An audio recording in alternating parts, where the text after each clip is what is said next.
ಕನ್ನಡ ಮಾಧ್ಯಮ ಲೋಕದಲ್ಲಿ ಐತಿಹಾಸಿಕ ಈವರೆಗೆ ಯಾರೂ ಮುಟ್ಟದ ವಿಷಯವಿದು. ದೇಶದ ಭದ್ರತೆಗೆ ಇಲ್ಲಿಂದ ಎದುರಾಗಿದೆ ಧಕ್ಕೆ. ರಿಪಬ್ಲಿಕಾಣದಲ್ಲಿ ನಂಬರ್ 1 ಸ್ಟಿಂಗ್ ಆಪರೇಷನ್ ತಪ್ಪದೆ ವೀಕ್ಷಿಸಿ ನಿಮ್ಮ ರಿಪಬ್ಲಿಕಾಣದಲ್ಲಿ ಬೆಳಗ್ಗೆ 9 ಗಂಟೆಯಿಂದ.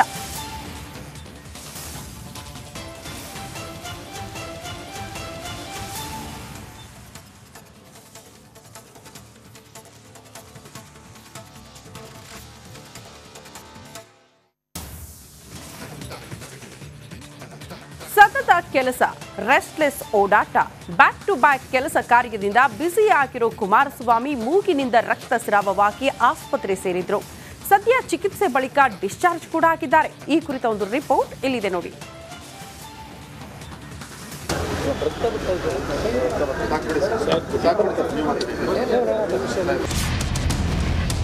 ಎಚ್.ಡಿ. ಕುಮಾರಸ್ವಾಮಿ ಮೂಗಿನಲ್ಲಿ ರಕ್ತಸ್ರಾವ, ಆಸ್ಪತ್ರೆಗೆ ದಾಖಲಾಗಿ ಚಿಕಿತ್ಸೆ ಬೆನ್ನಲ್ಲೇ ಡಿಸ್ಚಾರ್ಜ್. ಈಗಾಗಲೇ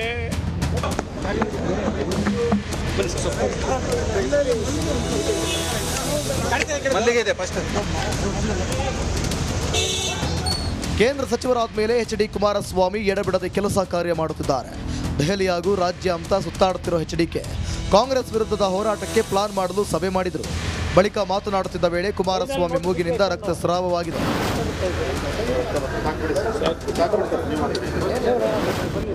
ಈಗಾಗಲೇ ರಾಜ್ಯದ ಅಧ್ಯಕ್ಷರು ಕುಮಾರಸ್ವಾಮಿ ಅವರು ಸವಿಸ್ತಾರವಾಗಿ ಎಲ್ಲವನ್ನ ತಿಳಿಸಿದ್ದಾರೆ. ಎಚ್.ಡಿಕೆ ಮೂಗಿನಿಂದ ರಕ್ತ ಸುರಿಯುತ್ತಿದ್ದಂತೆ ಟವಲ್ನಿಂದ ಒರೆಸಿಕೊಳ್ತಿದ್ರು. ಆದರೂ ರಕ್ತಸ್ರಾವ ನಿಲ್ಲದ ಕಾರಣ ಮಾತನ್ನ ಅರ್ಧಕ್ಕೆ ಮೊಟಕುಗೊಳಿಸಿದ್ರು. ಬಳಿಕ ಕೂಡಲೇ ತಂದೆ ಕುಮಾರಸ್ವಾಮಿಯನ್ನ ನಿಖಿಲ್ ಆಸ್ಪತ್ರೆಗೆ ಕರೆದೊಯ್ದರು. ಕುಮಾರಸ್ವಾಮಿ ಅವರು ಸವಿಸ್ತಾರವಾಗಿ ಎಲ್ಲವನ್ನ ತಿಳಿಸಿದ್ದಾರೆ.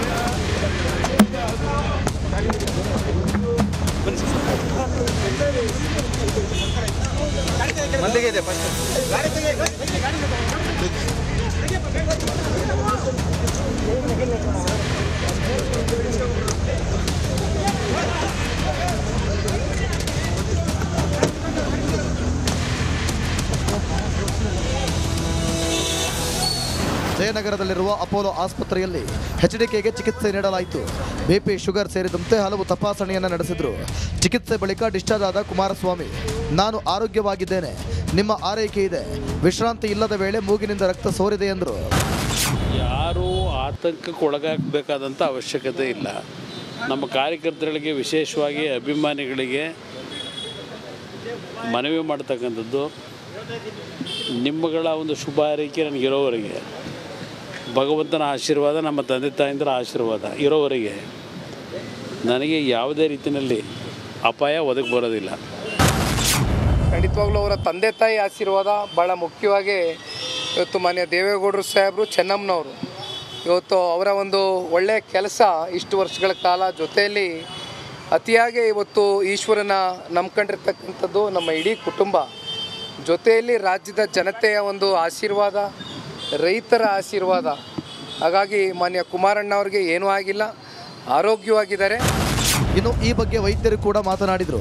ಯಾವುದೇ ಆತಂಕ ಪಡಬೇಡಿ, ಕುಮಾರಸ್ವಾಮಿ ಆರೋಗ್ಯವಾಗಿದ್ದಾರೆ ಎಂದು ತಿಳಿಸಿದರು. ಸೊ ಈ ಬ್ಲಡ್ ಥಿನ್ನರ್ಸ್ ತೊಗೊಳೋದ್ರಿಂದ ಒಂದು ಸ್ವಲ್ಪ ಅವರಿಗೆ ಮುಖಾಂತರ ಒಂದೆರಡು ಡ್ರಾಪ್ ಬ್ಲಡ್ ಬಂದಿರುತ್ತೆ. ಅದನ್ನು ಇಲ್ಲಿಗೆ ಬಂದಾಗ ನೋಡಿದಾಗ ಅದು ರಕ್ತ ನಿಂತೋಗಿರುತ್ತೆ. ಹಾಗಾಗಿ ನಿಂತೋಗಿರೋದ್ರಿಂದ ಏನೂ ಆತಂಕ ಪಡೋ ಅಂಥದ್ದೇನು. ಸದ್ಯ ಕೇಂದ್ರ ಸಚಿವ ಕುಮಾರಸ್ವಾಮಿಗೆ ವಿಶ್ರಾಂತಿ ಪಡೆಯುವಂತೆ ವೈದ್ಯರು ಸೂಚಿಸಿದ್ದು ಮನೆಗೆ ವಾಪಸ್ ಆಗಿದ್ದಾರೆ. Bureau report, republic Kannada.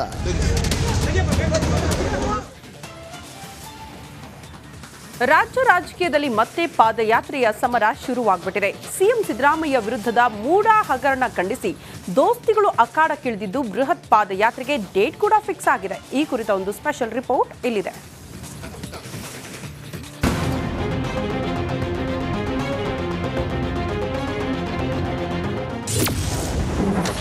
MUDA ಹಗರಣದ ವಿರುದ್ಧ ದೋಸ್ತಿಗಳ ಸಮರ. ಬೃಹತ್ ಪಾದಯಾತ್ರೆ ನಡೆಸಲು ಬಿಜೆಪಿ ಜೆಡಿಎಸ್ ಸಜ್ಜು. ರಾಜ್ಯ ರಾಜಕೀಯದಲ್ಲಿ ಮೂಡಾ ಸೈಟ್ ಹಗರಣದ ಸದ್ದು ಜೋರಾಗಿ ಮಾಡ್ತಿದೆ. ಕಾಂಗ್ರೆಸ್ ಸರ್ಕಾರ ಹಾಗೂ ಸಿಎಂ ಸಿದ್ದರಾಮಯ್ಯ ವಿರುದ್ಧ ಸಮರ ಸಾರಿರೋ ದೋಸ್ತಿಗಳು ಬೃಹತ್ ಪಾದಯಾತ್ರೆ ನಡೆಸಲು ತೀರ್ಮಾನಿಸಿದ್ದಾರೆ. ಆಗಸ್ಟ್ 3ರ ಶನಿವಾರ ದೋಸ್ತಿಗಳು ಪಾದಯಾತ್ರೆಗೆ ನಿರ್ಧರಿಸಿದ್ದಾರೆ. ನಿಖಿಲ್ ಕುಮಾರಸ್ವಾಮಿ ಅವರು ಈಗ ಪಕ್ಷದ ಸಂಘಟನೆಯಲ್ಲಿ ನಮ್ಮ ಪಕ್ಷದ ಶಾಸಕ ಮಿತ್ರರುಗಳು, ಮಾಜಿ ಶಾಸಕರು ಎಲ್ಲರ ಜೊತೆಗೂಡಿ ನನ್ನ ಅಬ್ಸೆನ್ಸನ್ನು ಫಿಲಪ್ ಮಾಡ್ತಕ್ಕಂಥದ್ರಲ್ಲಿ ಸಂಘಟನೆಗೆ ಅವರೇನು ಹೆಚ್ಚಿನ ಒತ್ತು ಕೊಟ್ಟು ಕೆಲಸ ಮಾಡ್ತಾ ಇದ್ದಾರೆ. ಅದರಿಂದ ಯಾವ ಸಮಸ್ಯೆಗಳಿಲ್ಲ. ನನಗೆ ಡಾಕ್ಟರ್ಗಳು ವಿಶ್ರಾಂತಿ ಹೇಳಿದರೆ ನಿಖಿಲ್ ಕುಮಾರಸ್ವಾಮಿಯವರು ನನ್ನ ಜಾಗದಲ್ಲಿ ಪಾದಯಾತ್ರೆ ಅವರು ಪ್ರಾರಂಭ ಮಾಡ್ತಾರೆ ನಮ್ಮ ಶಾಸಕರ ಜೊತೆಲಿ. ಕಾಂಗ್ರೆಸ್ ವಿರುದ್ಧ ಪಾದಯಾತ್ರೆ ನಡೆಸುವ ಕುರಿತು ಮೈತ್ರಿ ನಾಯಕರು ಸಭೆಯನ್ನ ನಡೆಸಿದ್ದು, ವಿಜಯೇಂದ್ರ, ಪ್ರಹ್ಲಾದ್ ಜೋಶಿ, ಯಡಿಯೂರಪ್ಪ, ಆರ್ ಅಶೋಕ್ ಹಾಗೂ ಎಚ್ಡಿಕೆ ನೇತೃತ್ವದಲ್ಲಿ ಸಭೆಯನ್ನ ಮಾಡಲಾಯಿತು. ಈ ವೇಳೆ ಬೆಂಗಳೂರಿನಿಂದ ಮೈಸೂರುವರೆಗೂ ಪಾದಯಾತ್ರೆ ಮಾಡಲು ನಿರ್ಧಾರ ಮಾಡಿದ್ದಾರೆ.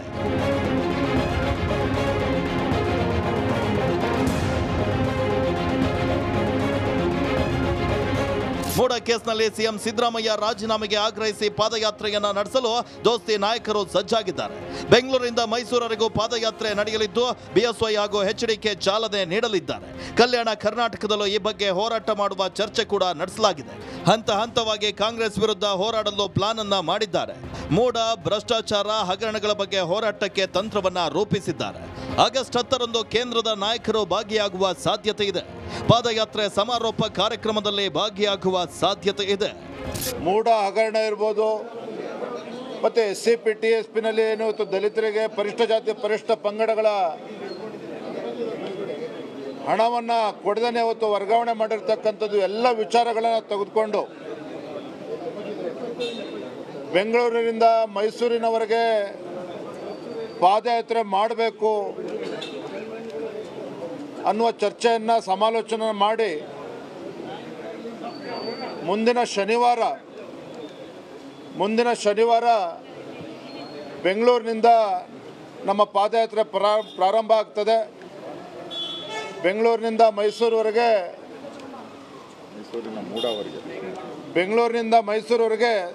ಕನಿಷ್ಠ 7 ದಿನಗಳು ಬೇಕಾಗ್ತದೆ. ಹಾಗಾಗಿ ಶನಿವಾರ 3ನೇ ತಾರೀಕು ನಮ್ಮ ಪಾದಯಾತ್ರೆ ಪ್ರಾರಂಭ ಆಗ್ತದೆ. ಕಾಂಗ್ರೆಸ್ ಹಾಗೂ ಸಿಎಂ ಸಿದ್ದರಾಮಯ್ಯ ವಿರುದ್ಧ ಸಮರಕ್ಕೆ ಸಜ್ಜಾಗಿರೋ ದೋಸ್ತಿ ನಾಯಕರು ಬೃಹತ್ ಪಾದಯಾತ್ರೆಗೆ ರೆಡಿಯಾಗಿದ್ದಾರೆ. ಈ ಮೂಲಕ ರಾಜ್ಯದ ಜನರನ್ನ ಎಬ್ಬಿಸುವ ಮೂಲಕ ಆಡಳಿತ ಪಕ್ಷಕ್ಕೆ ಚುರುಕನ್ನ ಮುಟ್ಟಿಸಲಿದ್ದಾರೆ.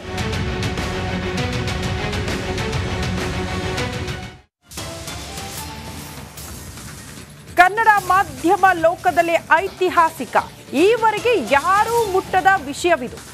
ದೇಶದ ಭದ್ರತೆಗೆ ಇಲ್ಲಿಂದ ಎದುರಾಗಿದೆ ಧಕ್ಕೆ.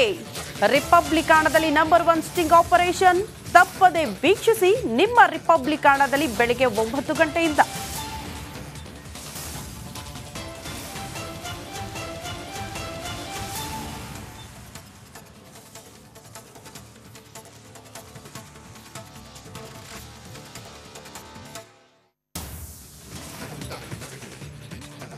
ಸತತ ಕೆಲಸ, ರೆಸ್ಟ್ಲೆಸ್ ಓಡಾಟ, ಬ್ಯಾಕ್ ಟು ಬ್ಯಾಕ್ ಕೆಲಸ ಕಾರ್ಯದಿಂದ ಬ್ಯುಸಿಯಾಗಿರೋ ಕುಮಾರಸ್ವಾಮಿ ಮೂಗಿನಿಂದ ರಕ್ತಸ್ರಾವವಾಗಿ ಆಸ್ಪತ್ರೆ ಸೇರಿದ್ರು. ಸದ್ಯ ಚಿಕಿತ್ಸೆ ಬಳಿಕ ಡಿಸ್ಚಾರ್ಜ್ ಕೂಡ ಆಗಿದ್ದಾರೆ. ಈ ಕುರಿತ ಒಂದು ರಿಪೋರ್ಟ್ ಇಲ್ಲಿದೆ ನೋಡಿ.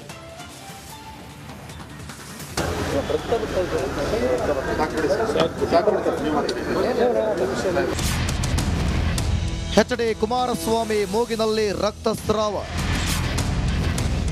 ಆಸ್ಪತ್ರೆಗೆ ದಾಖಲಾಗಿ ಚಿಕಿತ್ಸೆ ಬೆನ್ನಲ್ಲೇ ಡಿಸ್ಚಾರ್ಜ್. ಈಗಾಗಲೇ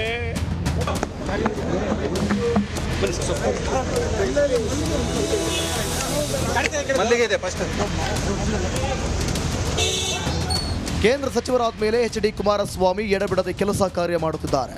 ದೆಹಲಿ ಹಾಗೂ ರಾಜ್ಯಾದ್ಯಂತ ಸುತ್ತಾಡುತ್ತಿರುವ ಎಚ್ಡಿಕೆ ಕಾಂಗ್ರೆಸ್ ವಿರುದ್ಧದ ಹೋರಾಟಕ್ಕೆ ಪ್ಲಾನ್ ಮಾಡಲು ಸಭೆ ಮಾಡಿದರು. ಬಳಿಕ ಮಾತನಾಡುತ್ತಿದ್ದ ವೇಳೆ ಕುಮಾರಸ್ವಾಮಿ ಮೂಗಿನಿಂದ ರಕ್ತಸ್ರಾವವಾಗಿದೆ.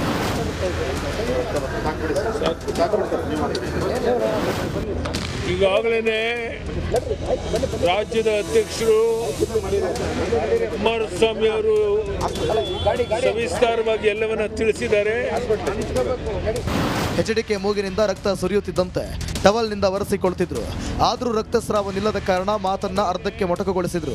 ಬಳಿಕ ಕೂಡಲೇ ತಂದೆ ಕುಮಾರಸ್ವಾಮಿಯನ್ನ ನಿಖಿಲ್ ಆಸ್ಪತ್ರೆಗೆ ಕರೆದೊಯ್ದರು. ಕುಮಾರಸ್ವಾಮಿ ಅವರು ಸವಿಸ್ತಾರವಾಗಿ ಎಲ್ಲವನ್ನ ತಿಳಿಸಿದ್ದಾರೆ.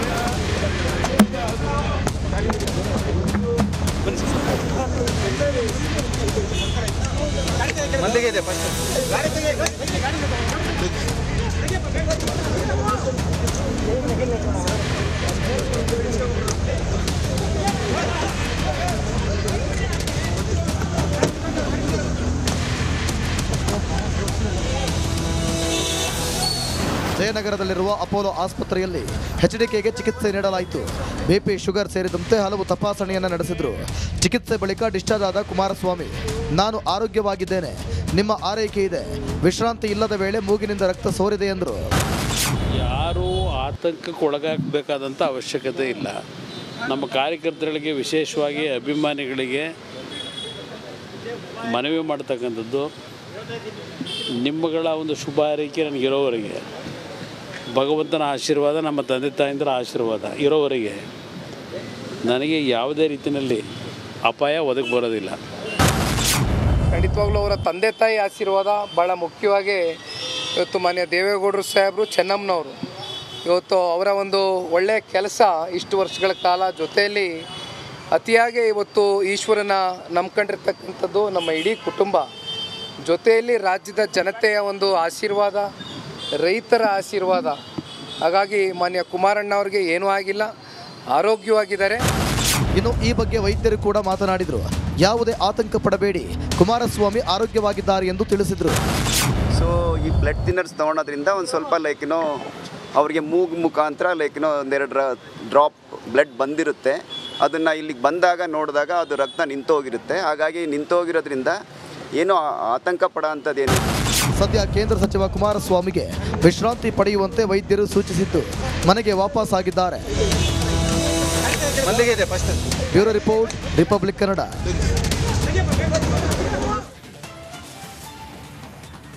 ರಾಜ್ಯ ರಾಜಕೀಯದಲ್ಲಿ ಮತ್ತೆ ಪಾದಯಾತ್ರೆಯ ಸಮರ ಶುರುವಾಗ್ಬಿಟ್ಟಿದೆ. ಸಿಎಂ ಸಿದ್ದರಾಮಯ್ಯ ವಿರುದ್ಧದ ಮೂಡಾ ಹಗರಣ ಖಂಡಿಸಿ ದೋಸ್ತಿಗಳು ಅಖಾಡಕ್ಕಿಳಿದಿದ್ದು ಬೃಹತ್ ಪಾದಯಾತ್ರೆಗೆ ಡೇಟ್ ಕೂಡ ಫಿಕ್ಸ್ ಆಗಿದೆ. ಈ ಕುರಿತ ಒಂದು ಸ್ಪೆಷಲ್ ರಿಪೋರ್ಟ್ ಇಲ್ಲಿದೆ.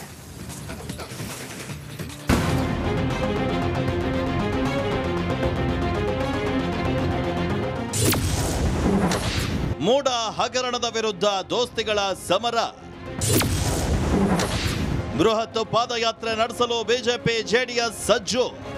ರಾಜ್ಯ ರಾಜಕೀಯದಲ್ಲಿ ಮೂಡಾ ಸೈಟ್ ಹಗರಣದ ಸದ್ದು ಜೋರಾಗಿ ಮಾಡ್ತಿದೆ.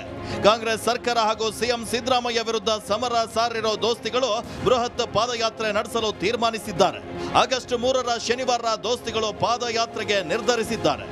ನಿಖಿಲ್ ಕುಮಾರಸ್ವಾಮಿ ಅವರು ಈಗ ಪಕ್ಷದ ಸಂಘಟನೆಯಲ್ಲಿ ನಮ್ಮ ಪಕ್ಷದ ಶಾಸಕ ಮಿತ್ರರುಗಳು, ಮಾಜಿ ಶಾಸಕರು ಎಲ್ಲರ ಜೊತೆಗೂಡಿ ನನ್ನ ಅಬ್ಸೆನ್ಸನ್ನು ಫಿಲಪ್ ಮಾಡ್ತಕ್ಕಂಥದ್ರಲ್ಲಿ ಸಂಘಟನೆಗೆ ಅವರೇನು ಹೆಚ್ಚಿನ ಒತ್ತು ಕೊಟ್ಟು ಕೆಲಸ ಮಾಡ್ತಾ ಇದ್ದಾರೆ. ಅದರಿಂದ ಯಾವ ಸಮಸ್ಯೆಗಳಿಲ್ಲ. ನನಗೆ ಡಾಕ್ಟರ್ಗಳು ವಿಶ್ರಾಂತಿ ಹೇಳಿದ್ರೆ ನಿಖಿಲ್ ಕುಮಾರಸ್ವಾಮಿ ಅವರು ನನ್ನ ಜಾಗದಲ್ಲಿ ಪಾದಯಾತ್ರೆ ಅವರು ಪ್ರಾರಂಭ ಮಾಡ್ತಾರೆ, ನಮ್ಮ ಶಾಸಕರ ಜೊತೆಲಿ. ಕಾಂಗ್ರೆಸ್ ವಿರುದ್ಧ ಪಾದಯಾತ್ರೆ ನಡೆಸುವ ಕುರಿತು ಮೈತ್ರಿ ನಾಯಕರು ಸಭೆಯನ್ನ ನಡೆಸಿದ್ದು, ವಿಜಯೇಂದ್ರ, ಪ್ರಹ್ಲಾದ್ ಜೋಶಿ, ಯಡಿಯೂರಪ್ಪ, ಆರ್ ಅಶೋಕ್ ಹಾಗೂ ಎಚ್ಡಿಕೆ ನೇತೃತ್ವದಲ್ಲಿ ಸಭೆಯನ್ನ ಮಾಡಲಾಯಿತು. ಈ ವೇಳೆ ಬೆಂಗಳೂರಿನಿಂದ ಮೈಸೂರುವರೆಗೂ ಪಾದಯಾತ್ರೆ ಮಾಡಲು ನಿರ್ಧಾರ ಮಾಡಿದ್ದಾರೆ.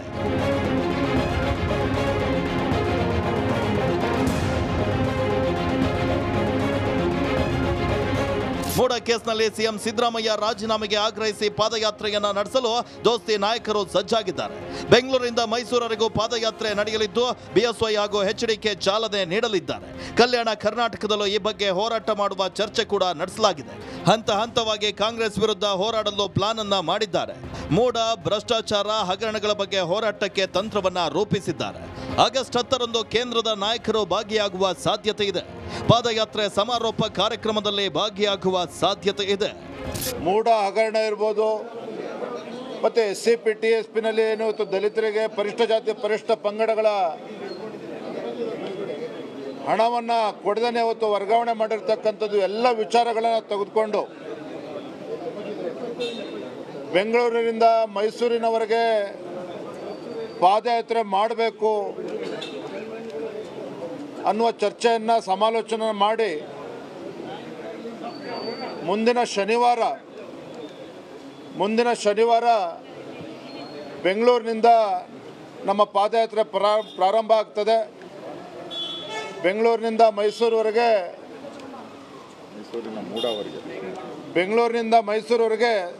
ಕನಿಷ್ಠ 7 ದಿನಗಳು ಬೇಕಾಗ್ತದೆ. ಹಾಗಾಗಿ ಶನಿವಾರ 3ನೇ ತಾರೀಕು ನಮ್ಮ ಪಾದಯಾತ್ರೆ ಪ್ರಾರಂಭ ಆಗ್ತದೆ. ಕಾಂಗ್ರೆಸ್ ಹಾಗೂ ಸಿಎಂ ಸಿದ್ದರಾಮಯ್ಯ ವಿರುದ್ಧ ಸಮರಕ್ಕೆ ಸಜ್ಜಾಗಿರೋ ದೋಸ್ತಿ ನಾಯಕರು ಬೃಹತ್ ಪಾದಯಾತ್ರೆಗೆ ರೆಡಿಯಾಗಿದ್ದಾರೆ. ಈ ಮೂಲಕ ರಾಜ್ಯದ ಜನರನ್ನ ಎಬ್ಬಿಸುವ ಮೂಲಕ ಆಡಳಿತ ಪಕ್ಷಕ್ಕೆ ಚುರುಕನ್ನ ಮುಟ್ಟಿಸಲಿದ್ದಾರೆ.